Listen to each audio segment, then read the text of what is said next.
ज्ञान सरोवर में आप सभी का फिर से एक बार स्वागत है।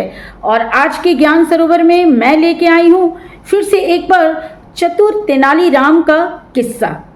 और किस्सा मैं सुनाना शुरू करती हूँ और देखते हैं कि आज के इस किस्से में यानी कि कहानी में तेनालीराम की कौन सी चतुराई से किसका भला होता है। तो चलिए कहानी में सुनाना शुरू करती हूँ। महाराज कृष्णदेव राय तेनालीराम से इतने नाराज हो गए कि उन्होंने उसे अपनी शकल न दिखाने का आदेश दे दिया और कहा, अगर उसने उनके हुक्म की अवहेलना की तो उसे कोड़े लगाए जाएंगे। महाराज उस समय बहुत क्रोधित थे, इसलिए तेनालीराम ने वहां से जाना ही उचित समझा।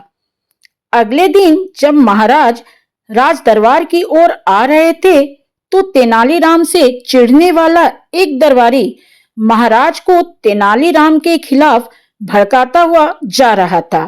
वह महाराज से बोला, आज तो तेनालीराम ने आपके आदेश की अवहेलना की है। आपके मना करने के बावजूद भी वह दरबार में आया है और वहां उल जलूल हरकतें करके सबको हंसा रहा है। दरबारी की यह बात सुनकर महाराज के कदम तेजी से राज दरबार की ओर बढ़ने लगे। राज दरबार पहुंचते ही महाराज ने देखा कि तेनालीराम ने अपने मुख पर मटका पहन रखा है, जिसमें आंख की जगह 2 छेद बने हुए हैं।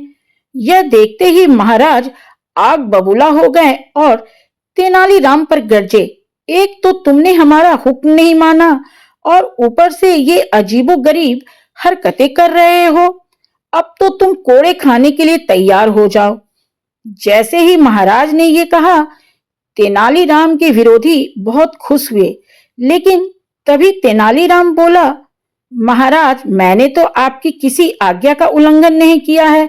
आपका आदेश था कि मैं आपको अपना चेहरा ना दिखाऊं। क्या आपको कहीं से भी मेरा चेहरा दिख रहा है?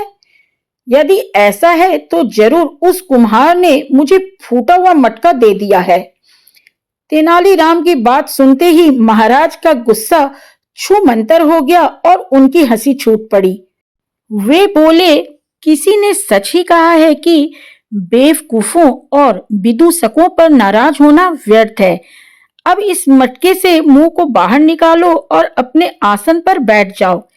इस बार फिर से तेनालीराम के विरोधी मन मारकर रह गए। तो ऐसा था तेनालीराम, हमेशा अपनी चतुराई से महाराज कृष्णदेव राय को अपने पक्ष में कर लेते थे और सबका भला करने के साथ साथ हमेशा अपना भला सोचते थे, अपने महाराज का भला सोचते थे। तो चलिए तेनालीराम का ये किस्सा मैं यहीं पे समाप्त करती हूँ, इस वादे के साथ कि अगली बार मैं फिर आऊंगी किसी अच्छी सी कहानी, प्रेरणात्मक कहानी के साथ। तब तक के लिए जय हिंद, जय भारत।